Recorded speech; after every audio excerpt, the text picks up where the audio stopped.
हम लोग बात करें चेंजिंग कल्चरल ट्रेडिशंस का, मींस कल्चरल इम्पैक्ट क्या पड़ा। और जनरली क्या होता है जब हम हिस्ट्री के बारे में बात करते हैं और हिस्ट्री का देखते हैं, हिस्ट्री के लिए तो सब कुछ क्या होता है कि हाँ भाई पॉलिटिकल हिस्ट्री सबसे इंपॉर्टेंट क्या हो जाता है, पॉलिटिकल हिस्ट्री। पॉलिटिकल हिस्ट्री कहने का मतलब किंग है, रूलर्स है, अभी हमने बात किया फ्यूडलिज्म का भी, तो फ्यूडलिज्म है, राइट है, नाइट्स हैं, वैसल्स हैं। तो पॉलिटिकल हिस्ट्री और इन्फ्लुएंशियल लोगों की हिस्ट्री के बारे में बात करते हैं हमेशा। कभी भी हिस्ट्री पढ़ना शुरू करते कहाँ कौन सा किंग था, उस किंग के अंदर क्या क्या उस किंग ने किया, रूलर्स ने क्या किया, चाहे रोमन एम्पायर पढ़ें, चाहे इंडिया में हड़प्पा पढ़ें, या कभी भी हड़प्पा में तो खैर ट्राइब्स थे, तो भी जो इम्पोर्टेंट उनको हम डिस्कस करते हैं, हमेशा पॉलिटिकल को डिस्कस करते हैं। और लेकिन पॉलिटिकल तक सीमित नहीं है हिस्ट्री,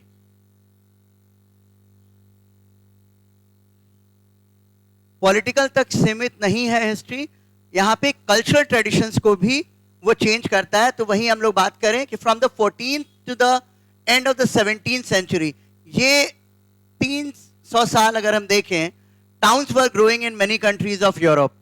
और इस समय बहुत सारे टाउन्स ग्रो कर रहे थे, और साथ में इसी पीरियड में इंग्लैंड में जाके इंडस्ट्रियल रेवोल्यूशन भी हुआ, क्या 17th सेंचुरी। अब क्या है, इन 300 साल में हम देखें तो टाउन्स बहुत डेवलप किए, और distinct urban culture also developed. Towns people began to think themselves as more civilised than rural people.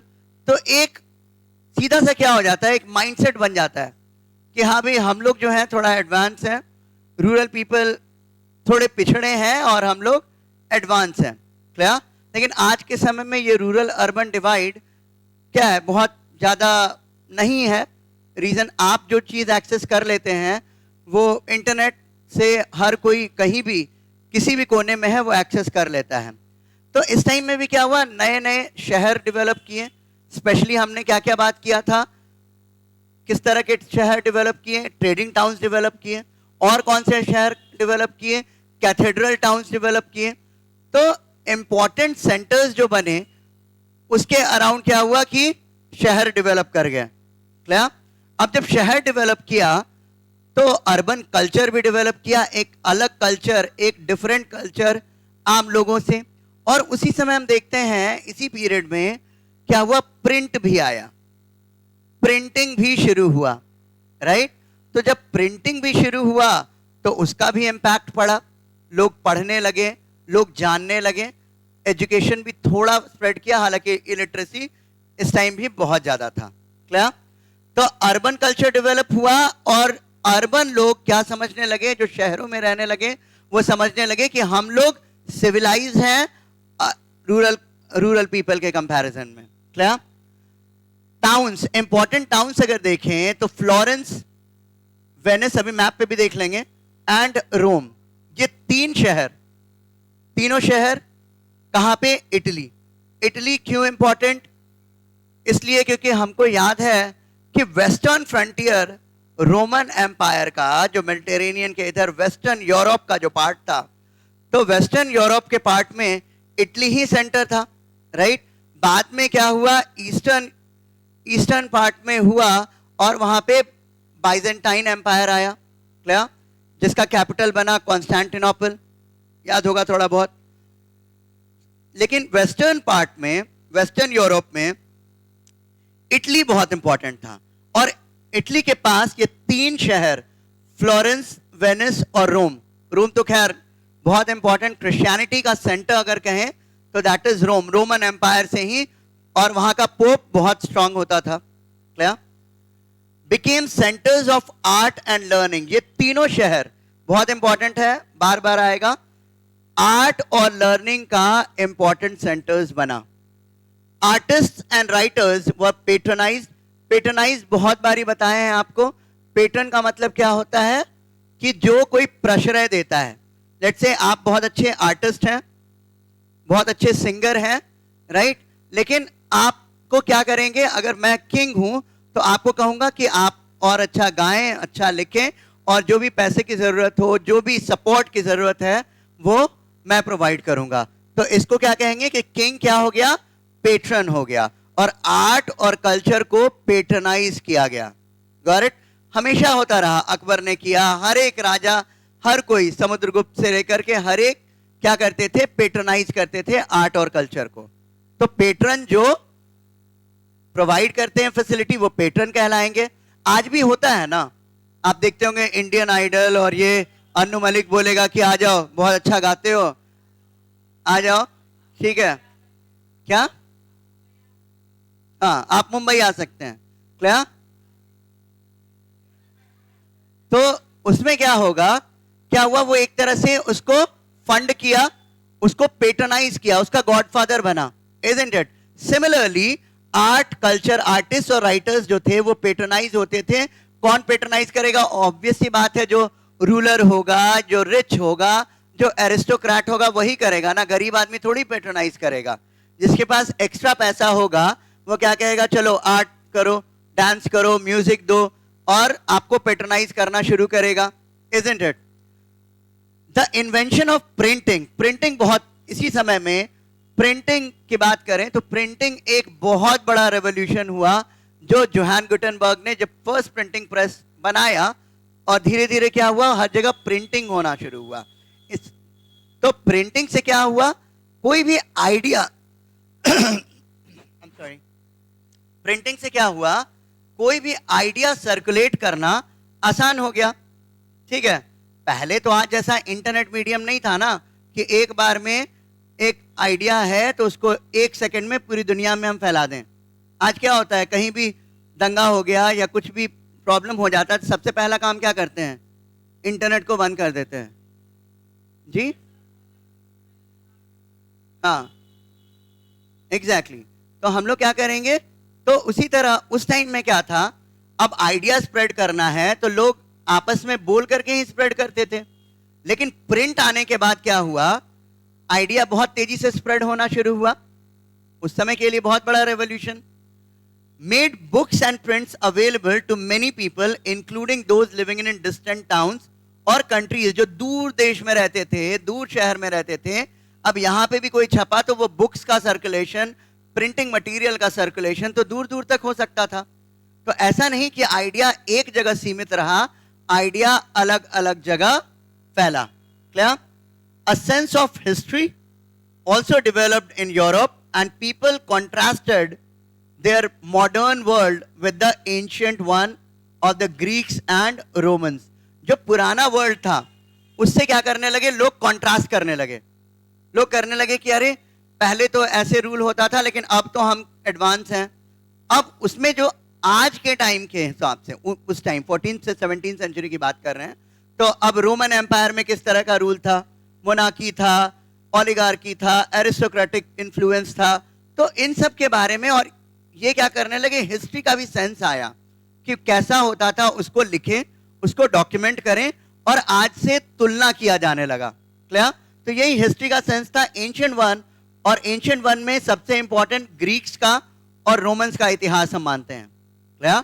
अगर यूरोपियन कंट्री में अगर इतिहास मानते हैं तो ग्रीक्स का इतिहास और रोमन्स का। रिलीजन, अब रिलीजन भी बहुत इंपॉर्टेंट हुआ। Religion came to be seen, पिछले चैप्टर में भी हमने पढ़ा था कि क्या हुआ, जो रिफॉर्मेशन हुआ था, प्रोटेस्टेंट रिफॉर्मेशन हुआ था, मार्टिन लूथर ने किया। क्लियर? तो यहाँ पे स्पेशली देखिए, came to be seen as something which each individual should choose for himself। अब हर किसी के लिए रिलीजन भी इंपॉर्टेंट हुआ, क्योंकि पहले क्या था, बहुत लोग ट्राइबल्स कहीं कहीं रहते थे। अब क्या है कि रिलीजन भी इंपॉर्टेंट हुआ, कि धर्म है तो धर्म इंपॉर्टेंट हुआ, हर कोई का एक धर्म उसको चूज करें। The church earth centric belief, अब चर्च का क्या था, earth centric belief was overturned by scientists who began to understand the solar system। अभी तक चर्च का जो था कि हर चीज पृथ्वी के बारे में ही बात करते थे, अर्थ के बारे में ही बात करते थे, लेकिन और साइंस डेवलप किया, और साइंटिस्ट ने क्या किया, जब सोलर सिस्टम को फाइंड किया और नए ज्योग्राफिकल नॉलेज आए, ये बहुत इंपॉर्टेंट है। Overturn the Europe centric view that the Mediterranean she was the centre of the world. तो यूरोप सेंट्रिक व्यू था कि यूरोप सोचता था कि मेडिटेरेनियन सी जो है वो दुनिया का सेंटर है। क्लियर? और सब कुछ यही है, इसी के आसपास हर कुछ है, बाकी कुछ नहीं है। वो जो धारणा है उसमें बदलाव आया जब साइंटिस्ट ने नई चीजें दी और नए खोज होने लगे।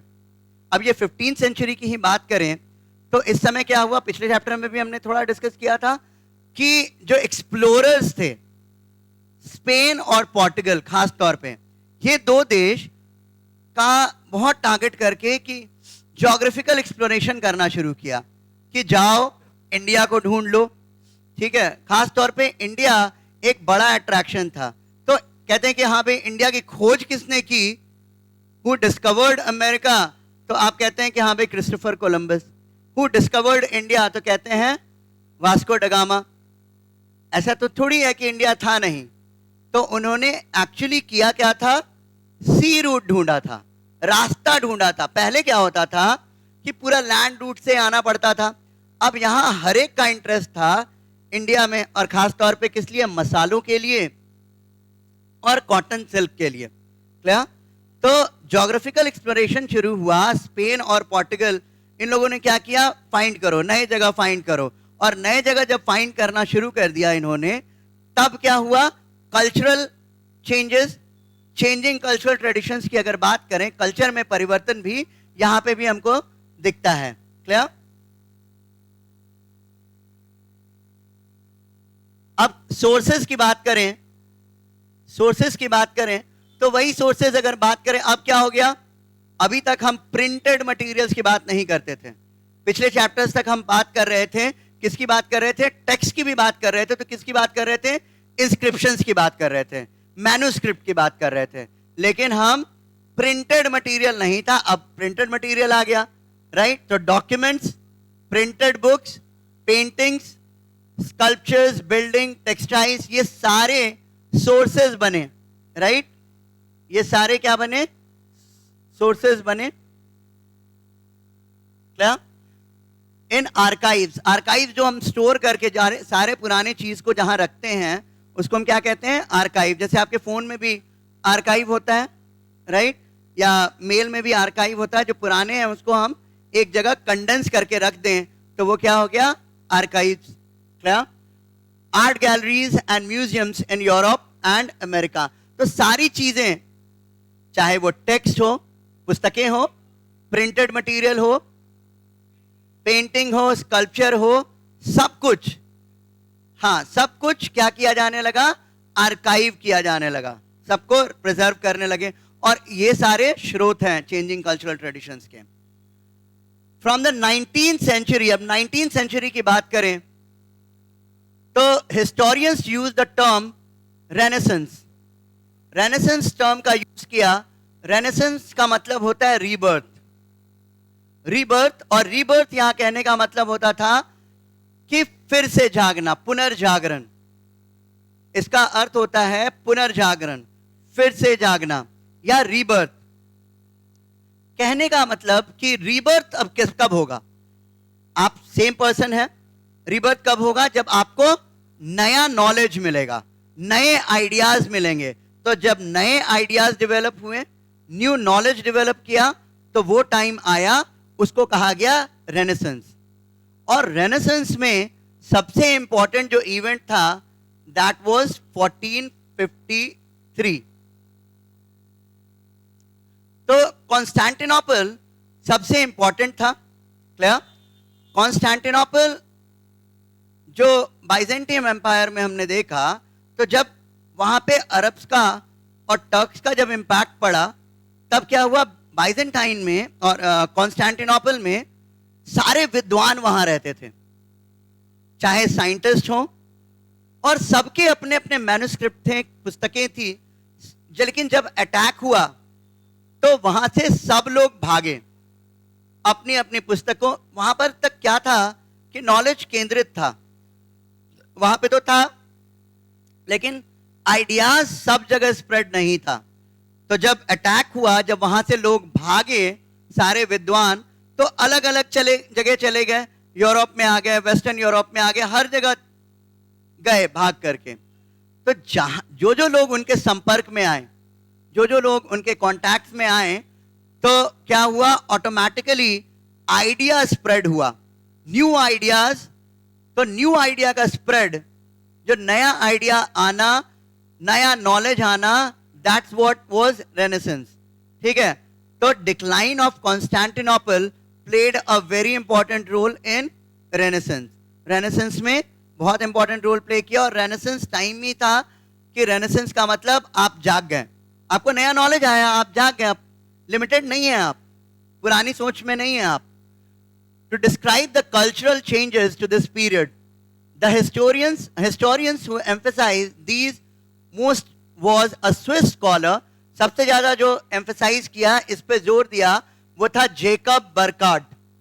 जेकब बर्कार्ड 1818 to 97, वो कहाँ थे? University of Basel in Switzerland. He was a student of the German historian Leopold von Ranke. तो रैंकी के स्टूडेंट थे वो। और सीधी सी बात, यहां पे हम देख क्या रहे हैं, क्या ऑब्जर्व कर रहे हैं कि एजुकेशन इंपॉर्टेंट हुआ, एजुकेशन बहुत इंपॉर्टेंट हुआ, इंपॉर्टेंट बना। Historians was to write about states and politics using papers and files of government departments. अब हिस्टोरियंस को क्या करना होता था? पॉलिटिक्स के बारे में लिखना होता था, राजा के बारे में लिखना होता था, क्लियर, राइट अबाउट, और स्टेट्स के बारे में, राज्य के बारे में और राजनीति के बारे में पेपर और फाइल, हर चीज का डॉक्यूमेंटेशन होता था, clear. Burckhardt was dissatisfied with these very limited goals. तो गोल क्या है? गोल क्या है? राजा के बारे में लिखना। गोल क्या है? पॉलिटिक्स के बारे में लिखना। लेकिन बर्कार्ट क्या कहा कि हिस्ट्री इतना ही लिमिटेड नहीं है, हिस्ट्री सिर्फ राजा और राजनीति के बारे में नहीं है, हिस्ट्री किस चीज के बारे में है? और इसके अलावा कल्चर को भी बात करता है, कल्चर की भी बात करता है। To him politics was not to be all and the end all in history writing. History was as much concerned with culture as with politics. तो बर्कार्ट, तो इंपॉर्टेंट क्वेश्चन बनता है, 1 मार्क का भी पूछा जाता है जनरली, कि हु मेंशन्ड कि कल्चर इंपॉर्टेंट है as well, I mean apart from the politics? तो बर्कार्ट, राइट। तो बर्कार्ट ने क्या किया? स्पेशली एम्फेसाइज किया, जोर दिया, कहा कि कल्चर भी इंपॉर्टेंट है, खाली राजा राजनीति इसके बारे में ना हो, कल्चर भी हिस्ट्री का पार्ट है। इन 1860 he wrote a book called The Civilization of the Renaissance in Italy. Clear? Renaissance, Italy की ही बात करते हैं खास तौर पे। तो the civilization of the Renaissance in Italy, in which he called his readers attention to literature, architecture and painting, to tell the story of how a new, ये बहुत important term है, how a new humanist culture had flowered in Italian towns. तो इन्होंने क्या कहा? इन्होंने book लिखा, right, the civilisation of renaissance, clear. और इसमें कहा कि जो रीडर्स हैं, attention readers, what is important? Literature. What is important? Architecture. What is important? Painting. तो ये सारा आर्किटेक्चर, पेंटिंग, ये सब क्या बनाता है? आपको ह्यूमनिस्ट बनाता है। तो ह्यूमनिस्ट जो वर्ड आया, या ह्यूमनिज्म, आप लोग जो पढ़ते हैं इसको कहते हैं ना, आर्ट्स कहते हैं, ह्यूमैनिटीज कहते हैं ना, what is your stream? Stream क्या है? तो ह्यूमैनिटीज, क्लियर। तो ह्यूमैनिटीज का स्ट्रीम यही होता है, लाइक एथिकल वैल्यूज, ठीक है, एथिकल वैल्यूज की अच्छी चीजें क्या हैं ये जाने, क्लियर। क्योंकि सीधी सी बात है, साइंस बहुत कुछ बताता है, लेकिन ह्यूमैनिटी सबसे इंपॉर्टेंट हो जाता है, क्योंकि हम लोग को क्या चाहिए? We have to make human being. अब जरूरत समझ में आई, और यहां पे सबसे इंपॉर्टेंट चीज क्या हो गया? ह्यूमनिज्म हो गया। मींस हमें क्या बनाना है? ह्यूमन बीइंग बनाना है।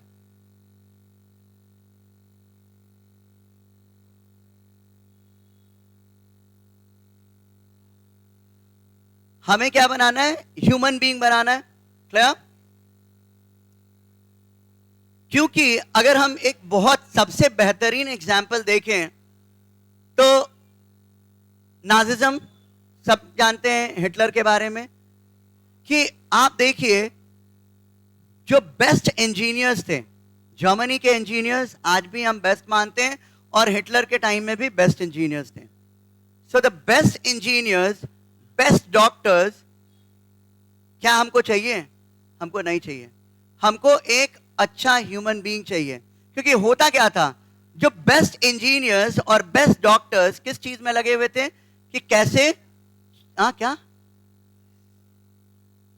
किस में लगे हुए थे? हाँ, ऑब्वियसली ट्रीटमेंट नहीं. ना ना ना ना ना, यू आर मिस्टेकन. वो treatment, what is the challenge? तो वो किस चीज में लगे थे कि कैसे छोटे बच्चों को मारा जाए, कैसे गैस चेंबर्स में लोगों को एक साथ हजारों लोग को मार दिया जाए. Right? So we don't want engineers and doctors like Osama bin Laden. नहीं चाहिए हमको. कैसे डॉक्टर्स चाहिए हमको? We don't want such engineers and such doctors जो ह्यूमनिज्म जिसमें नहीं है. राइट? तो इसलिए सबसे इंपॉर्टेंट क्या है कि ह्यूमनिज्म का आइडिया और ह्यूमन बीइंग बनाना. ओसामा बिन लादेन नहीं चाहिए इंजीनियर. राइट? हमें क्या चाहिए? Human being. So the best doctors and best engineers नहीं चाहिए हमें. एटलीस्ट चाहिए वैसे डॉक्टर, वैसे इंजीनियर जो ह्यूमन बीइंग हो, वैसे लोग जो ह्यूमन बीइंग हो. तो वही चीज है. रेनेसेंस के टाइम में क्या आ गया? ह्यूमनिज्म. राइट? जो सबसे बड़ा कॉन्सेप्ट बना वो बना ह्यूमनिज्म का concept. Right? Tell the story of a new humanist culture had flowered in Italian towns.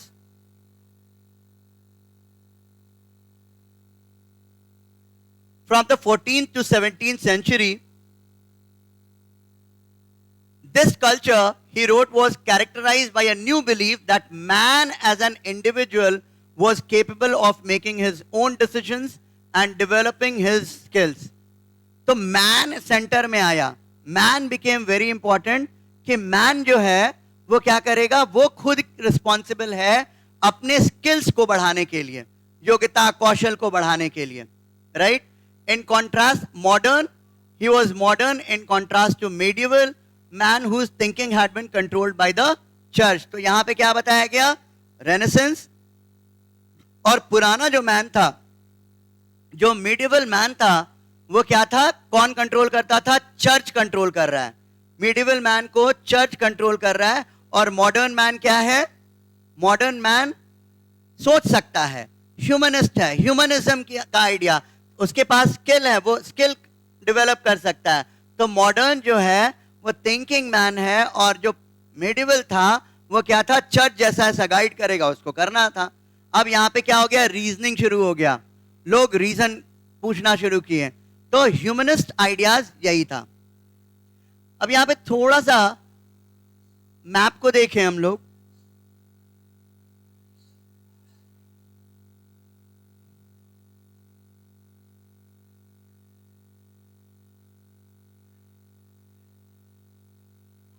ठीक है? अब यहां पे मैप को बार बार हम लोग इसके बारे में बात करेंगे. देखिएगा, ये पूरा इटली है. ठीक है? This is also part of Italy. Sardinia, इधर भी सार्डिनिया, जिनोवा, ये दो सिटी. राइट? पादुआ और वेनिस. राइट?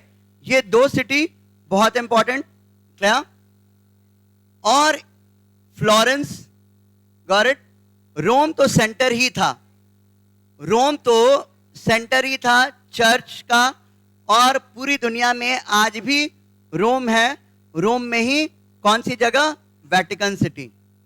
ठीक है? वेटिकन सिटी सब दुनिया का सबसे छोटा देश. तो जब दुनिया का सबसे छोटा देश, ठीक है, क्लियर? तो दैट वाज वेटिकन सिटी. क्या हुआ? हाँ, बता दे रहे हैं. देखिए, ये पूरा इटली. ठीक है? तो ये पूरा इटली, तो इटली जो था 19th सेंचुरी में वो पूरा यूनिफाई हुआ. हालांकि रोमन एम्पायर में सारा कुछ था. 1871 में जाके इटली यूनिफाई हुआ. आप पढ़े हैं 10th में. क्या? तो ये नॉर्थ का पार्ट था. यहां पे जो बीच का पार्ट था it was all called PayPal states, ठीक है। और ये साउथ में किंगडम ऑफ टू सिसली कहते हैं, तो एक सिसली और दूसरा सिसली, क्लियर।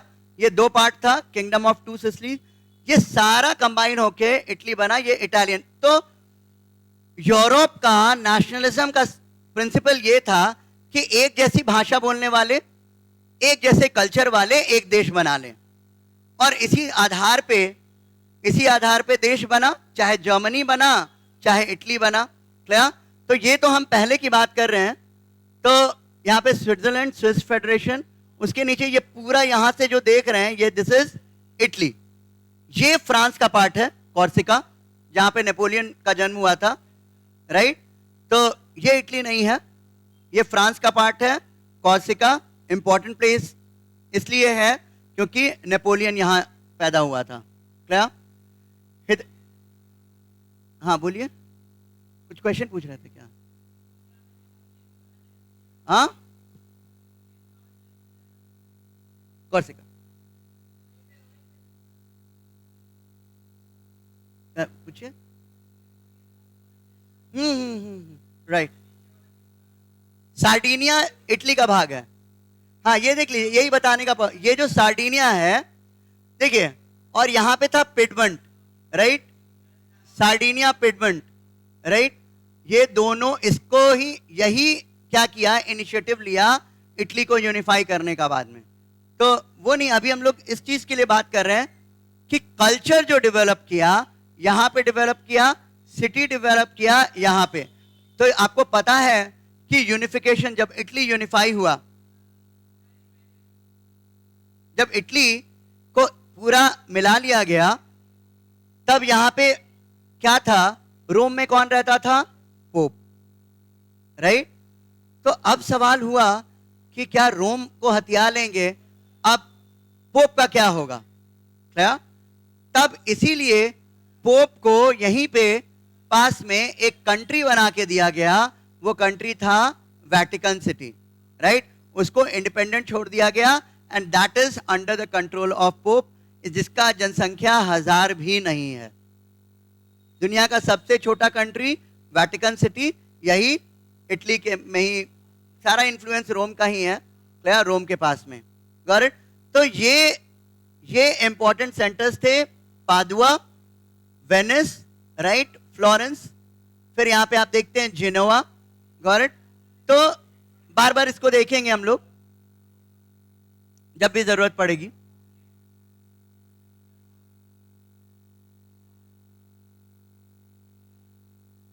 अब बात करें the revival of Italian cities. Italian city revive कैसे हुए, फिर से स्ट्रॉन्ग कैसे हुए, क्या? After the fall of the Western Roman Empire, many of the towns that had been political and cultural centers in Italy fell into ruin. Means जब तक Roman empire था, आपको याद है कि रोमन एम्पायर चाहे पुराना चाहे इवन लेट एंटिक्विटी के बाद क्या हुआ, रोमन एम्पायर का जैसे ही डिक्लाइन हुआ तो इंपॉर्टेंट सिटीज जो थे वो भी खंडर बनते चले गए, रूंड हो गए, isn't it? लेकिन फिर बाद में रिवाइवल कैसे हुआ, there was no unified government, एक यूनिफाइड सरकार थी नहीं, सब अलग अलग बिखरे पड़े थे, and the pope in Rome who was sovereign in his own state was not a strong political figure. Sovereign तो था, सोवरेन का मतलब क्या होता है, बहुत बारी बात की है इस पे हम, ठीक है। सोवरेन क्या होता है, हाँ बोलिए, सही बोल रहे हैं, बोलिए।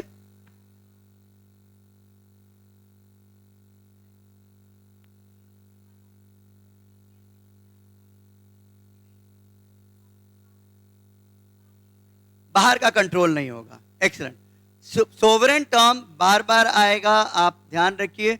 Sovereign means supreme power, a country that can take its internal as well as external decision without any external influence, that is called sovereign। मतलब जैसे एग्जाम्पल इन्होंने दिया सही कि इंडिया कोई भी डिसीजन ले तो इसको किसी से पूछना नहीं पड़े और किसी के दबाव में ना ले तो इंडिया सोवरेन कहलाएगा। तो इंडिया सोवरेन कंट्री, तो पोप भी रोम में सोवरेन था, उस पर किसी का कंट्रोल नहीं था, लेकिन वो इंपॉर्टेंट पॉलिटिकल फिगर नहीं था, वो रिलीजियस फिगर था। क्लियर? तो was not a strong political figure, while Western Europe was being reshaped by feudal bonds and unified under the Latin Church। और वहीं वेस्टर्न यूरोप की बात करें तो वेस्टर्न यूरोप कहने का मतलब जैसे फ्रांस है, जर्मन पार्ट है, क्लियर, जर्मनी का पार्ट, स्विस का पार्ट, तो ये सब जो था वो फ्यूडल बॉन्ड से यूनिफाइड था लैटिन चर्च से। And eastern Europe under the Byzantine empire, और ईस्टर्न यूरोप जो था, ईस्टर्न यूरोप बाइजेंटाइन एम्पायर के अंदर। And Islam was creating a common civilisation for the west, और इस्लाम बढ़ते जा रहा था, इस्लाम अपना सिविलाइजेशन बढ़ रहा था, इस्लाम भी बढ़ रहा था। Italy was weak and fragmented, आपको दिखाया हमने कि इटली कमजोर तो था और टूटा हुआ था, हर जगह से फ्रैगमेंटेड दिख रहा है आपको। However, it was these very developments that helped in the revival of Italian culture। और ये जो टूटा था और इस तरह का जो सिचुएशन था, वास्तव में इसी ने हेल्प किया कि कैसे रिवाइव किया और इटली का कल्चर बढ़ा। देखते हैं कैसे ट्रेड बढ़ा बाइजेंटाइन एम्पायर और इस्लामिक कंट्रीज के बीच में। जो बाइजेंटाइन एम्पायर और मुस्लिम कंट्री अरब्स के बीच में ट्रेड बढ़ा। The ports on the Italian coast revive, अब ट्रेड बढ़ेगा। अब यहां पे देखते हैं इसका ज्योग्राफिक लोकेशन, अगर आपको दिख रहा है ना कि सब तरफ से आपको पानी पानी पानी, इजंट इट? कहने का मतलब इसके जो भी पोर्ट्स थे, सारे पोर्ट्स हर जगह क्या हुए, इंपॉर्टेंट बने। जब ट्रेड बढ़ा तो पोर्ट बढ़ेगा, पोर्ट का इंपॉर्टेंस बढ़ेगा। क्लियर? ट्रेड बढ़ा, किसके किसके बीच ट्रेड बढ़ा? वेस्टर्न और बाइजेंटाइन के बीच, ठीक है। और बाइजेंटाइन इस्लामिक वर्ल्ड से भी कनेक्ट हो रहा था। अब यहां पे देख रहे हैं, with expansion of trade between the Byzantine empire and the Islamic countries, the ports on the Italian coast revived. और साथ में देखें 12वीं सेंचुरी में Mongols opened up trade with China via the silk route, और सिल्क रूट के साथ Mongols ने भी चाइना के साथ ट्रेड स्टैब्लिश कर रखा था। And as trade with western Europe countries, और साथ में वेस्टर्न यूरोपियन कंट्रीज जब भी बोलेंगे आप समझ जाएंगे, जो गॉलिक मतलब फ्रांस, ठीक है, स्पेन, स्विट्जरलैंड, क्लियर, नीदरलैंड्स, ये सब western Europe. Got it? Also increase, अब यहां पे क्या हुआ important, Italian towns played a central role. They no longer saw themselves as part of a powerful empire, but as independent city states। यहां पे ये बहुत इंपॉर्टेंट है जानना कि अब ये तो टूटे हुए थे, ये कोई पावरफुल एम्पायर के पार्ट थे नहीं। अब ये लोग जैसे ये अपने अपने सिटी को, सिटी प्रोमिनेंट हुआ, जो शहर था वो शहर प्रोमिनेंट हुआ। पूरा देश तो पूरा फ्रैगमेंटेड है, वो तो रोमन एम्पायर में एक साथ था, लेकिन अभी तो सब कुछ अलग अलग है। अब यहां पे क्या हुआ कि सारे जो शहर हैं, एक तो पोर्ट इंपॉर्टेंट बना, और सारे जो शहर थे वो अपने आप को क्या डिक्लेयर किया हुआ था, सिटी स्टेट्स। शहर जो राष्ट्र है, clear, state. Two of these, Florence and Venice, were republics. बहुत इंपॉर्टेंट है, फ्लोरेंस और वेनिस ये दोनों क्या था, रिपब्लिक था। ये नकली वाला रिपब्लिक नहीं, proper republic. Clear? Roman empire वाला रिपब्लिक नहीं, एक्चुअल रिपब्लिक। रिपब्लिक भी हजारों बार हम लोग बात की है कि क्या होता है कि इसका head of the state elected होगा, ठीक है, मतलब head of the state elected होगा तो वो रिपब्लिक कहलाएगा।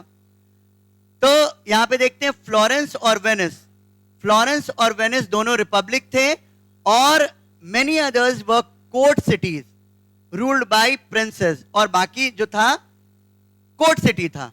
कोर्ट सिटी मतलब एक राजा है, प्रिंसेस यहाँ पे राजकुमार या राजा. क्या राजा है वो रूल कर रहा है, उसका दरबार है, वो कोर्ट है. ठीक है, राज दरबार जिसको कहते हैं वही कोर्ट कहलाता था. क्या तो कौन कौन देख रहे हैं? फ्लोरेंस और वेनिस ये दोनों रिपब्लिक, और ढेर सारा क्या था?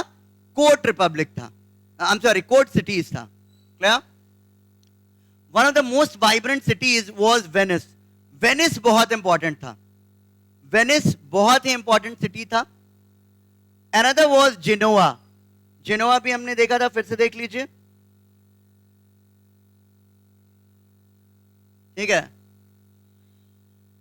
दिख रहा है? तो बार बार बात करें, Genoa, Padua, Venice, Florence, right, Rome. Got it?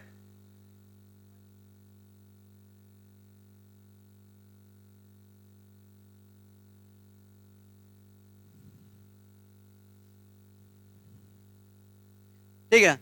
Nor were okay. One of the most vibrant cities was Venice, another was Genoa. तो वाइब्रेंट सिटी मतलब बहुत सारा चेंजेस, बहुत इंपॉर्टेंट. तो कौन कौन हुआ? जिनोवा और Venice. They were different from other parts of Europe. अब डिफरेंट क्यों थे ये डिफरेंट क्यों थे? जिनोवा और वेनिस की बात करें तो यूरोप के बाकी जगहों से ये अलग थे. अलग क्यों थे? क्योंकि the clergy were not politically dominant here. बाकी जगह क्लर्जी बहुत डोमिनेंट होता था, जो चर्च पीपल होते थे बहुत डोमिनेंट होते थे. पर यहां पे क्या था कि क्लर्जी डोमिनेंट नहीं था, इसलिए ये हम क्या कह रहे हैं, ये डिफरेंट था. क्या nor were there powerful feudal lords, और ना तो फ्यूडल लॉर्ड्स थे. क्या तो ये अलग स्थिति थी इन दोनों शहरों में. क्या चाहे वेनिस हो चाहे जिनोवा, दोनों डिफरेंट था. चर्च का डोमिनेंस और फ्यूडल लॉर्ड्स, ये कॉमन था हर जगह वेस्टर्न यूरोप में. क्या लेकिन यहां पे क्या था? चर्च का डोमिनेंस और फ्यूडल लॉर्ड्स का डोमिनेंस, ये सब नहीं था. क्या इंपॉर्टेंट क्या था? क्योंकि वेनिस क्या था? व्यापारियों का शहर. हमने पिछले चैप्टर में बात किया कि ट्रेडिंग टाउन्स, सबसे इंपॉर्टेंट क्या हो रहा था? Trading town. ट्रेड हो रहा था, बिजनेस हो रहा था. तो ये लोग भी जब जो भी कोई पैसा वाला होगा वो इन्फ्लुएंशियल हो जाएगा, उसका प्रभाव तो पड़ेगा. तो यहां पे क्या था? Rich merchants and bankers actively participated in governing the city. ये इतने रिच होते थे, इतने ज्यादा रिच होते थे कि ये क्या करते थे? इवन सरकार को लोन देते थे. पिछले चैप्टर में भी हमने देखा था, राइट, कि ये क्या करते थे? सरकार को लोन देने का भी काम करते थे. सरकार कहने का मतलब राजा को. तो कितना इन्फ्लुएंस होता था, इंटरेस्ट भी लेते थे. क्या ठीक है? चर्च को तो डोनेशंस देते थे, राजा को कब देने लगे? पिछले चैप्टर में हमने डिस्कस किया था ना कि जब राजा स्टैंडिंग आर्मी रखने लगा. तो राजा जब स्टैंडिंग आर्मी रखने लगा तो रेगुलर्स को पे देना है. पहले तो फ्यूडल लॉर्ड्स के अंदर चलो समझो पैसा लाके दे दो, काम चल रहा है. लेकिन जब स्टैंडिंग आर्मी रख रहे हैं तो आपको रेगुलर सैलरी देना पड़ेगा ना. तो bankers actively participating in governing city, and this help the idea of citizenship to strike root. अब जो आइडिया आया वो सिटीजनशिप का आइडिया आया. Even when these towns were ruled by military despots, the pride felt by the townspeople in being citizens did not weaken. क्या? Strike root मतलब strike करना. Root में बेसिक चीज क्या बना? कहने का मतलब हाँ, डीपली रूटेड कह सकते हैं, या मतलब जो मेन चीज क्या बना, सबसे महत्वपूर्ण क्या हुआ. यहां पे यही दिखाना चाह रहे हैं कि सबसे महत्वपूर्ण क्या चीज हो गया? सिटीजनशिप. अभी तक नहीं था, अब महत्वपूर्ण चीज हो गया सिटीजनशिप. क्लियर? और to strike root even when these towns were ruled by military despots. Despots किसको कहते हैं? जो क्रूएल रूल है, ऑपरेसिव रूल है, जो रूल करते हैं वो डेस्पॉट कहते हैं। मतलब किंग हो जाए, मिलिट्री रूलर हो जाए, जो भी बहुत बुरी तरह से रूल करें, अनकंट्रोल्ड पावर हो, अथॉरिटेरियन हो, ऑटोक्रेट हो, तो यही कंडीशन होगा। Isn't it clear? The pride felt by the townspeople in being citizens did not weaken. और लोग अब प्राइड फील करने लगे कि एज अ सिटीजन, उस जगह के सिटीजन, उस जगह के सिटीजनशिप, तो सिटीजनशिप का आइडिया इंपॉर्टेंट बना। Clear? Now we'll discuss more about the city state। ठीक है, तो हम क्या बात कर रहे थे कि वेनिस, फ्लोरेंस, हाँ ठीक है, वेनिस, फ्लोरेंस, ये सब क्या बने? सिटी स्टेट बने। मतलब ये तो पूरे यूनिफाइड तो थे नहीं, वो अपने अपने जगह पे क्या करने लगे? वो स्ट्रांगली रूल करने लगे और इनका रूल चलने लगा। मतलब एक छोटा सा, जैसे मान लीजिए एक सिटी है, वही सिटी एक कंट्री है, और वो किस तरह से था? हमने देखा कि वहां पे रिपब्लिक था, राइट? रिपब्लिक रियल वाला, democratic. Now cardinal Gasparo Contarini writes about the democratic government of his city state in the Commonwealth and Government of Venice। ये बुक का नाम है, बुक का नाम है the Commonwealth and government of Venice. इसमें cardinal Gasparo कॉन्टारनी ने लिखा, किस बारे में बात किया? डेमोक्रेटिक गवर्नमेंट, मतलब प्रजातांत्रिक सरकार के बारे में, जो उस समय तक नहीं था, कहीं मिलता नहीं है, लेकिन ये एग्जाम्पल मिला डेमोक्रेटिक गवर्नमेंट का इस दौरान। ठीक है, नेक्स्ट क्लास में डिस्कस करेंगे। क्या क्या बोल रहे हैं?